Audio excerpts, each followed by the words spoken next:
Did you know Variety, the children's charity, is the entertainment charity started by a group of show business people who found an abandoned baby in a theatre way back in 1928. These kind-hearted performers raised so much money to help the lost child that they began helping other children, and Variety, the children's charity, was born. Read the full story and support the entertainers charity that supports kids in need today. Visit variety.org.au. You're listening to the School of Hard Knock Knocks podcast with me, Maury Morgan. Ladies and gentlemen, your next comedian. Shouldn't drink on an empty head, you know that, don't you? That is the shittiest heckle I have ever heard in my life. Everyone in this room is now dumber for having listened to it. What's a bucket list? You have dangerously underprepared yourself for the shit that is about to get real. Matt Okine was 18 years old when he first entered Australia's Raw Comedy competition, kind of by accident. Today, some 13 years later, Matt is one of the most recognisable comedians on stage and on TV. His most recent endeavour is the comedy television series The Other Guy, which screens in Australia on Stan. In this School of Hard Knock Knocks podcast episode, Matt shares his journey from stand-up to hosting the Triple J breakfast show and how producing for telly is all-absorbing. But best of all, Matt provides invaluable advice for those of you about to embark on the Raw Comedy Challenge. Having competed twice, Matt knows what it takes to make the final, as well as life after Raw if you don't happen to win. There's loads of stand-up comedy gold in this interview, so without further ado, here's the very funny Matt Okine. Got arguments about Australia Day this year. Should we change the date? Should we keep the date? I personally think that we should change the date, though, all right? And it's not buckling to a minority, which is what someone suggested to me once when I said that, okay? This is not just any minority. I'm not talking about the bloody Sandringham Archery Club, you know. I'm talking about the first Australians here. If they're being vocal about an issue, then we should probably listen to it. Now, I'm not up for any arguments about why, we shouldn't change the date. People are like, oh, well, what date could it be? What date can we possibly celebrate Australia Day on? Fucking any day. I don't care. Who cares what day we celebrate it on? Put a button next to our beds. If we all press it on a Monday, fucking boom, Australia Day. We got it. We did it. Together we couldn't be fucked. That's all we did. We decided. Just give me Australia Day. I'll choose my Australia Day myself. My boss will be like, where were you on Monday? I was like, fuck off, Australia Day. I just couldn't be bothered. Actually, that reminds me, I got 4 hours of Australia Day next Friday. Got to go see a man about a dingo. Doesn't even have to be a date. That's the thing. Change the date. It doesn't have to be a date. It can be any single day in each and every year. We should change it every year. Fuck around a bit. People are like, no, but how will we know when it's on? Here's a question. When the fuck is Easter? When is that shit? I have no idea. Every single year they should change it. Sometimes in April. Sometimes it's in March. It's a different year. I thought we were supposed to be celebrating someone's death here. And we can't even get it down to a same month. I mean, it's crazy, right? I looked up how Easter is decided, right? I looked it up, and this is what it said. The Council of Nicaea in 325 AD declared that Easter would be held on or around the first full moon after the vernal equinox in the first half of any given year. Oh, sweet, I'll book the babysitter now. What the fuck are you talking about? Why are we looking at the moon about Jesus' death? I don't get it. I want a long weekend, not a lesson in astronomy. What the fuck is going on? G'day, Matt. How are you? Oh, I'm great, Murray. How are you? Oh, very good. Excellent. Actually, I'm in Melbourne. Where are you today? Lying on my bed in Sydney. The Ashes is playing downstairs, but it's being rained out at the moment, so it's kind of a little bit boring. You've caught me at a good... We've done this at a good time. If it was mid-session, I don't know if I'd have been able to take the call. That's right. Well, thank you very much for your time. I hope that the rain keeps going. Well, talking about cricket, we were just hearing about Australia Day from you, one of your earlier gags, talking about the importance of Australia Day, but how we might be seeing it from the wrong perspective. Your comedy tends to be a little bit confronting, in a positive way. You do talk about society, you talk about inclusiveness, you highlight diversiveness. Has that always been your case? I find those sort of things sort of creep up to people in my comedy. I think that kind of a lot of people expect me to be quite stupid and just silly. And, you know, that comes from my observational background in terms of, you know, the sort of comedy that I've always done has always been pretty accessible. And, you know, I keep it broad so that it can be enjoyed by a lot of different people. So, you know, when you're doing all that stuff, I find it's really important to just, you know, to kind of have a message creep up on the audience and not try to shove it down their throat too much, but just offer little things to, you know, have a think about in between all of the silliness and you know, observational stupidity that I kind of feel is my signature sort of stuff. Yeah, right. You certainly have a way of breaking the habitual thinking that we all get trapped in. And anyway, I particularly liked that skit where you're talking about Australia Day, hence why we just played it. Well, you're talking about you've always done it. Let's go back. Roughly, I think you're about 18. It was 2004, and it was the Triple J Raw Comedy. You did very well. You were a finalist that year. Yep, I was. You had never done any stand-up. You'd never done any stand-up prior to that enormous task. Yeah, well, I was a year into my acting degree at QUT in Brisbane, and I, you know, had always wanted to do stand-up. I'd tried to enter the year before when I was actually in high school, but the entries had closed. And so I finally got around to doing it the next year. I was 18 years old. I remembered sort of telling my friends one afternoon as if it was kind of like a dirty secret of mine that I had that I'd entered into this competition, and you know I was really nervous and scared, and I was actually going to drop out of it about a week beforehand when I got the confirmation email, because I'd kind of entered when I was drunk one night at home, and then all of a sudden, you know, and didn't hear back from anyone, and then a few months later I get a confirmation email saying, "Hey, your gig's next week." And I was like, Jesus, I actually can't believe I did that. So I really thought about, honestly, I remember lying in my bed thinking, I'm just going to call them up and just say I can't do it because, you know, it's just too terrifying. But lo and behold, I told two of my friends who I was hanging out with on the afternoon of the gig, and I said, look, I'm doing this gig. It'd be great if, you know, someone could give me a lift there because I will need to have a few drinks before I go on stage. And, you know, it'd be good to have a little bit of support, but I don't want everyone to turn up and kind of see me possibly bomb. So I did that. And then, lo and behold, I ended up making it through to the national final. I turned 19 the day before the final, actually. I remember flying down and celebrating my birthday by myself in the hotel because I was down in Melbourne for the festival, and I did my gig and I sucked real bad.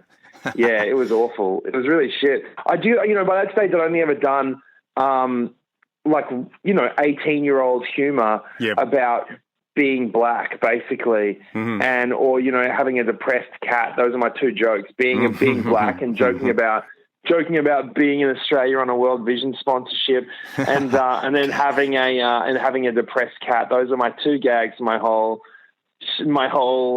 set. And realistically, I mean, they're god awful when you look back on it. But and you know, they just weren't good enough to be up against people in that sort of category who. You know, there are Raw finalists now who've been doing comedy for 4 years. So, while I'm proud of what I did, I was certainly above my head, that's for sure. That's right. Well, the Raw comedy registration has actually just opened up, I think possibly about a week ago. So, yeah, it's all starting again. Obviously, you can't go in for it again, but if you've done it, I think up to 3 times or 2 times before, you can register again. So you're saying that there's some people who've been on the open mic circuit for, say, 2 years, and then they give it a crack. Oh, hell yeah. Yeah, have an unfair advantage. For sure. I mean, you know, and look, sometimes it's good because it means that they're really ready for it when they know the scene, they know half the comics that they're going to be on stage with. So yeah, look, I even tried to go again the next year. The thing is, I actually only came second in Queensland in my state final, and they selected me ahead of the guy who came first. Oh. So I had that chip on my shoulder that I really wanted to go back and, you know, and then I bombed in the national final. So I had that chip on my shoulder that I really wanted to go back and and do it properly. Now, you know, being a year in and way more experienced. But I ended up actually coming second again in Queensland to a gentleman called Josh Thomas, who ended up having a TV show. Doing well. Being pretty reasonably good. So, That tends, I mean, you've done, look, you can be humble, but you've done pretty well as well. I think if you do well at the raw comedy, you generally get a TV show of some caliber. Look, it took me a lot longer than it took Josh, that's for sure. I mean, but that's one of the sort of things that you always got to battle with when you're in this industry, because there's no kind of standard time at which you can expect to succeed. So, you know, it's weird because you might see a 19-year-old, you know, just scream straight past you and absolutely kill it. And then you spend 10 years not making anywhere near as many advancements. And you kind of think, am I doing the right thing? Is it worth it? You know, it's a funny industry that we live in that we work in, because, you know, it's kind of expected that you're going to be hugely successful straight away, and a lot of people who enter it aren't willing to do the hard yards, you know. Whereas if you're a lawyer, you would never graduate from law school and assume that you should be a partner of the firm, right? You know, like immediately. You just never do that. But when you're an actor or a comedian or something, you know, you can do comedy for 2 years and then sit around being like, why don't I have my own TV show? You know, why does that person get all these gigs? And, you know, really, really complain about it. So it's kind of a battle that, I mean, you've always got to, you know, run your own race and realize that people are going to be going past you at different speeds, or you might be going past others. And I mean, it still doesn't make it easier. You know, like I had dinner with Ronnie Chang the other day, and he was talking about, you know, his TV show. You know, he had a TV show out this year. I had a TV show out this year. And he was kind of talking about, you know, how well his TV show was doing. And his show's already been bought, you know, in multiple countries overseas. You know, whereas we're still in the stage of doing negotiations for ours. And you sort of, you know, you think, oh God, was he able to sell his because he's better? You know, is he better than me? All this sort of stuff. And you know, you suddenly forget that you've made something that you're super happy with, and you know, hundreds and like thousands of people have enjoyed and really liked. And you know, you're worried about when you're going to sign a deal with the Slovakian TV station, and you know, all that sort of stuff. So it's really easy to get ahead of yourself in this game, and so that loss to Josh in the very first, you know, after in that Raw final. It was just the beginning of constantly battling with not comparing myself too much with other people. You were just talking about The Other Guy, which is the TV show that you wrote and you starred in, and is loosely based on your life because the character is a radio host. Yeah, you've just finished season 1, I believe. Yeah. Season 1 came out in August, and you know, I super proud of it. Like it's just something that, you know, words can't describe how much time and effort and thought you put into a show. Like, people don't realize how much effort it is. You know, it seems so silly to you know, you think, oh, you're just going to write some stuff down on paper and then go and film it somewhere. But it consumes you for a whole year. And it, you know, you'll be having dinner with your girlfriend and you just can't enjoy your night because all you're doing is thinking about how you can possibly get the real estate agent in episode 3 to come back to the house without it seeming, you know, as a pure plot device, so that your character can you know, return the lease on time and stuff like that, you know, and your girlfriend's just trying to enjoy dinner on a Saturday, and you're just in your head the whole time, and that goes on for a year, you know, and so yeah, it was a long process, but it's something that I would only compare it to, and I'm never going to give birth, and I don't foresee myself doing so, and you know, so I can't honestly compare it, but I always do like to compare the whole thing to childbirth, because I imagine it was really painful while it was going on, and now that I have it, that little baby in my hands, I'm like, it was worth every moment, and suddenly I'm like, let's have another one. You know, let's do this all again. That's right. Oh, that's good. And Slovenia, that's the goal, is it? I won't stop until aliens are watching this thing, I swear to God.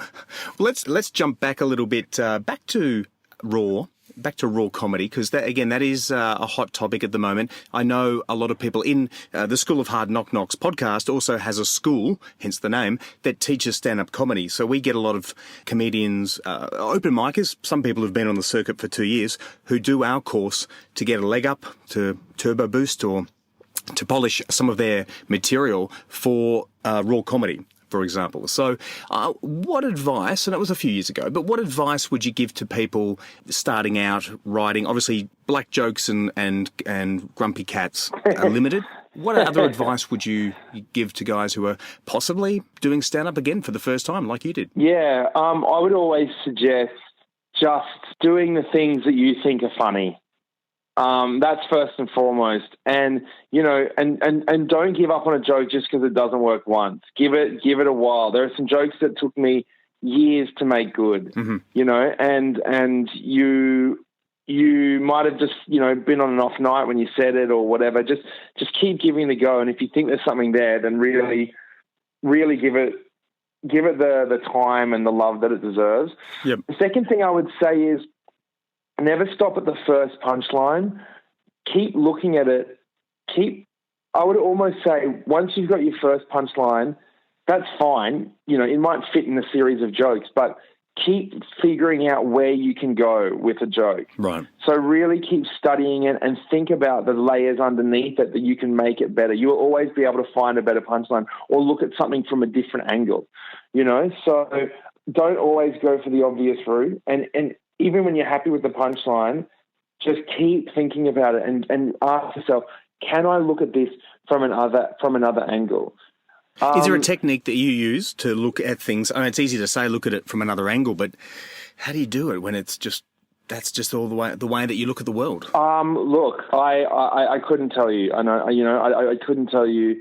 I just couldn't. I couldn't really explain it.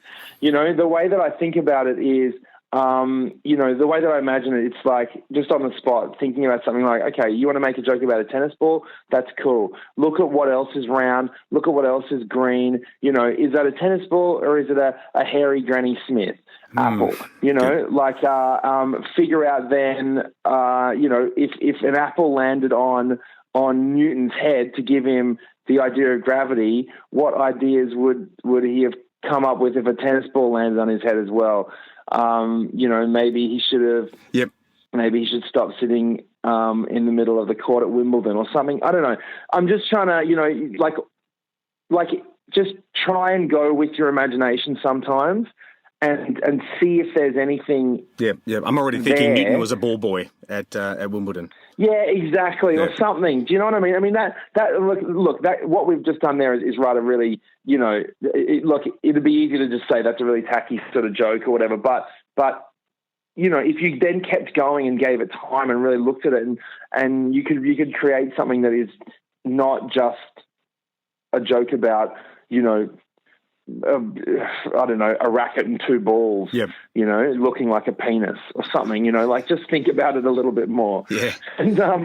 And also, yeah, sometimes if you think you've got an obvious punchline, maybe remove any explanation between the setup and the punchline, because sometimes people telegraph too much because they're scared the audience won't get it. Give it a chance to remove the sort of the most obvious explanatory kind of sentences in your setup and see whether the audience can pick up those things on themselves. Because, you know, once you set a punchline and you give it a beat and the audience laughs, those are sort of they're my kind of favorite jokes.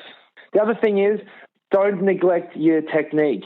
All right? Move the goddamn microphone stand out of the way so that people can look at you. It is... Yeah, right. It kills me. When people just leave the mic stand in front of them. And also make sure you're always giving the whole audience a lot of love. Constantly look around and make sure that you know, are clocking all the areas of the audience so that no one feels left out. Yeah, good good advice. Someone like Jack Levi, Elliot Goblet, he stands still, he looks at the audience, the microphone remains in the stand. You're a wanderer. You go up and down the stage. Is there a preference? Do you think one's better than the other for anyone who's about to you know what, though, give it a go? I switch it up sometimes because every now and then I'll have a bad gig or two, and sometimes you have you go through a slump where you have a few gigs in a row that aren't great. Mm-hmm.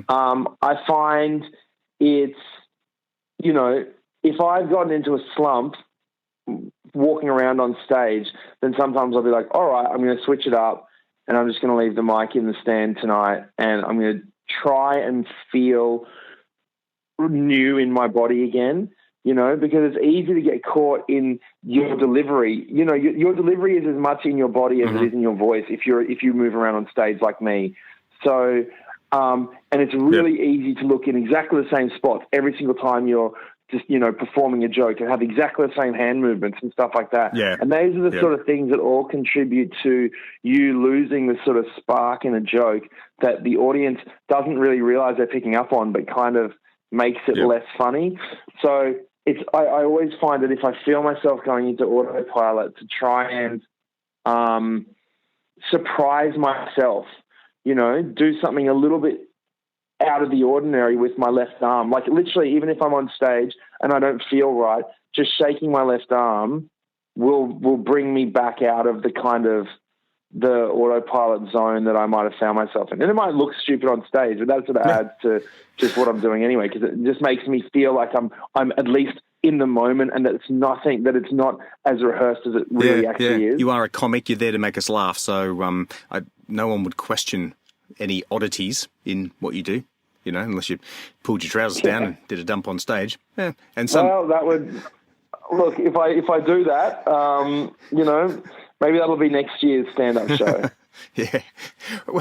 Well, I'm trying to grab there's a jump from you doing very well at Raw and then not very well, as you described, and then having your own breakfast show. There's about roughly a 9 to 10 year gap there that I'd like to know a little bit about. I'm assuming you went out on the circuit, you started doing a lot of comedy, a lot of stand-up. You went to Edinburgh. Was that prior to Triple J? Yeah, so the real jump for me was doing my own solo show. And I wouldn't recommend anyone doing their own solo show before they're ready. Yep. A lot of people I see doing solo shows and I think you're just not ready. I don't regret those. It was probably 8 years I took before I started doing my own solo shows, or before I won Newcomer. I don't regret that 8 years because I learned a lot about, doing hard gigs in pubs around Sydney and all that. But what the festival circuit does for you and doing the festival shows year in, year out does to you is forces you to write new material. And that is essentially what I got stuck. That's the trap I got stuck in for the 8 years. I wasn't making those advancements. That was resting on my laurels, resting on the same, 30 minutes that I had, where I could headline all around Australia, make my $200 a night and leave happy. And that's fine, but you're not going to build up an audience because every time someone sees you, they've seen the same 30 minutes and they're never going to buy a ticket to your show because they've already seen it. So it really came down to, writing, constantly writing. One of the biggest things that has always stuck with me as like a light bulb moment is, this is around about the time where I really needed to make the next step, take the next step.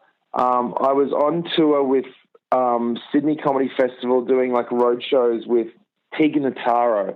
And Tig Notaro was she hadn't fully broken through yet. She was still pretty big, but she wasn't like the name that she is now. And she was just and we were talking about her just doing, the clubs around LA and stuff. And I was kind of very cynical at that point. I'd been doing comedy in Sydney for about 6 years. And I felt like, no one was discovering me or whatever the entitlement I felt I had. Yeah. And the delusion that I thought I, deserved. And I remember saying, aren't you just annoyed? Like, hasn't everyone who's, a deal maker, haven't they all seen you? Don't they all know who you are now? Like, what makes you keep going going back. And she just said, well, I can always get better. You know, and it was such a simple point that I was sort of thinking that, hey, here I am, I've done enough, you should discover me. And it made me realize how much more work I needed to do to become better. And that came through the idea, and that realization really pushed me to start writing more and to make my shows better and to become a bigger act and to become an actor that can then do theatre shows and sell out tours around Australia and transverse that international, transverse into that international world. Yeah, right. And what was the jump then from being just known as a stand-up comedian to getting picked as a host on Triple J? What was the transition, as in on stage, or? Yeah, well, what does one do? Was there an ad in the local newspaper or online? Did you apply for it, or did someone pick you out and say, you've got the right sort of attitude and you're slightly left-leaning and, we want a bit more diversity? I mean, how did you go from stand-up comedian? I mean, there's more stand-up comedians than there are radio show hosts. So how did you get it? Well, you find that all of those people that are making decisions are always keeping their ear to the ground, and they'll probably know who you are before you know who they are. Right. So they're always looking for new talent. They always want to know who's on the up. They'll wait till you're ready before they kind of approach. So, and often they do it around those comedy festivals, around, the Sydney Comedy Festival, Melbourne Comedy Festival. They're looking at who's selling tickets, who's getting good reviews, who's winning awards. I mean, they're always keen to know all those things. So, what they're most likely not doing is going to the Oatley Hotel on a Wednesday night, whereas your average punter will be going to the Oatley Hotel or whatever club gig or pub gig is going around. But the people who are in those production positions, they do tend to focus on the festivals and find out what's going on. So, I just got a call when I was over in. I was first a guest on the Veronica and Lewis's show. They were filling in for the doctor in over the summer, just in the afternoons, and I became a weekly guest. And you got to utilize every single opportunity you get, in any sort of media, because people are always looking for more talent, and if you do well in one interview, they might go, man, we got to get this guy back, which I guess is what happened to me. And after I did those 4 shows, they consistently looked, and then I won some more awards, and I went overseas, and I went to Edinburgh, and I got nominated there and stuff, and I started, I did this TV show in Australia, and it all snowballs. But it always comes down to the fact that the work that you're putting in, you might not get the results immediately, but you will get. But someone is always watching, and someone will always take notice. And you can't get dispirited when you make something and people aren't noticing, because the next thing you do might be the thing that they go, hey, I've already seen you've done this, and now I like what you're doing here, and that's finally the tipping point.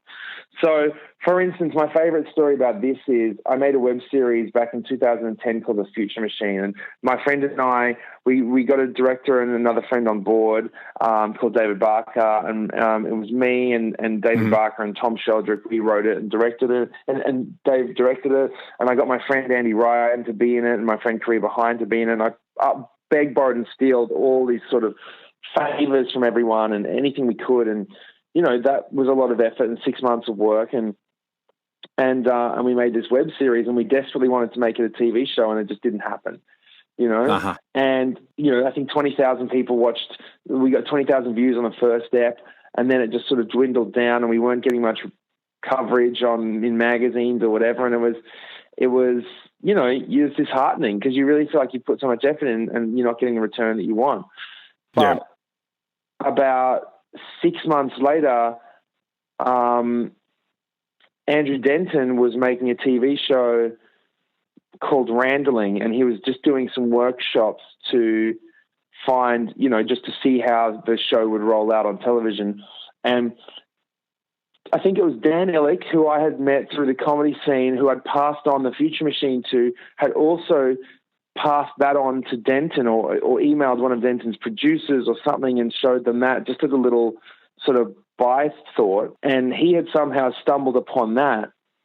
And even if he'd only watched like maybe the first 2-minute episode or whatever, he had seen me in that and deemed me someone who would be worth just getting in for just a little workshop just on the side, just to see how a show like his would work. And then I did the workshop, and then the next thing you know, they were actually making a TV show called Can of Worms, and they needed someone for the pilot. And so then they got me on board for the pilot. They weren't going to show the pilot on air. They just wanted to see how the show would work in a full-on studio and everything. And so I did the pilot, and after that, they said, you know what? You've proven yourself on all these sort of stages. We'll actually get you on the TV show. And I wasn't really, a name or anything. I was just a comedian in Sydney who'd done a bit of club work. And and they were like, you know what, we'll give you a chance on this TV show. And so it's those little things, that when we released the web series, it was like, why hasn't this blown up yet? No one's listening. No one's doing anything. And then a year later, you get your first TV break, but it's all because of that one thing you did, So you can't give up on what you can't get too disheartened about the work you're putting in now, because it is paying off. You just don't get to see it yet. It's kind of like a butterfly effect, a little wing flap over there, and 12 months or 2 years or 4 years later, boom, TV show. Exactly. Very good. Well, this year, 2017, you're at the Melbourne International Comedy Festival, and your show was called We Made You. I'm assuming that you're going to do something in 2018. Any ideas what the topic, what the theme is going to be, or even the name? No, you know what? I've called it the Hat Game. I have no idea what it's going to be about. No idea. I mean, they ask you for your submissions in like September of the year before, and I was like sipping Aperol spritzers on a Portuguese rooftop. When I needed to submit the name and description of my show. So we'd played this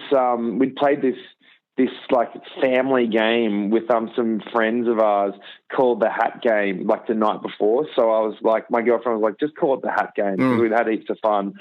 So I wish I could say there's some deep meaning behind it, look, honestly, I'll probably make up one by the time the show gets on stage. But no, there's nothing, man.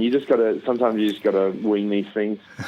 Well, so I imagine, when we look in the guide, in the whatever it is, 100-page guide for next year's Melbourne International Comedy Festival, we can pretty much just ignore the titles for every comedian in there. Like, honestly, I would say 80% of comedians have just made up something on the spot because they have no idea what they're going to talk about. And that does explain a lot of things. I've always wondered about the puns on titles that people do. Yeah, of course. Yeah. Of course. Look, I could have gone with Close Encounters of the Okine, but I'm just not yet. I'm not ready to do the puns just yet. Not yet. Oh, excellent. And aside from, obviously, that's 2018, that's April or March and April. What about at the moment? We're in November 2017. What's directly in front of you now?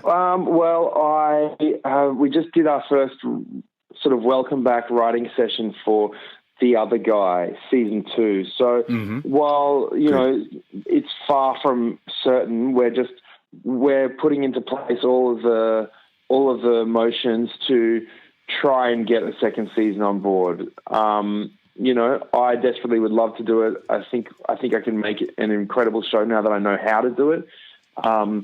We've just got to, fingers crossed, that all of the elements come together so that can happen. Fantastic. Are you going to be doing any stand-up, doing some surprise turn-ups at some of the comedy clubs around Australia in the meantime? Oh, look, I did a surprise headline last night. Yep. I'm really in the phase now where I need to get back out there and really work on material for next year. And on top of all of that, I'm doing a replay of my show We Made You in Melbourne, Brisbane, and Sydney on the 7th, 8th and 9th of December. Yep. In some big venues, so come along. Oh, excellent. As long as you didn't go this year and see the same show. Yeah, it'll be the same show. It'll be the same show, which is what you were talking about earlier as well. And if someone wants to get in contact with you, I believe it's matokine.com. Yeah, you can get all my contacts there. get in touch with my agent, or you can see what I'm up to on my Instagram and Twitter, Excellent. which is all just at Matt Okine. At Matt Okine, yes. Excellent. Well, Matt, thank you very much for your time. Look, you've really opened my eyes up for raw comedy.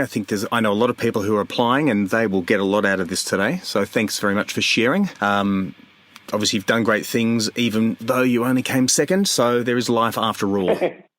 There is plenty of life after Raw. Will Anderson always likes telling a story when he used to host Raw about how much, the winner of his year, I can't even remember who it was, but he, that winning is not everything.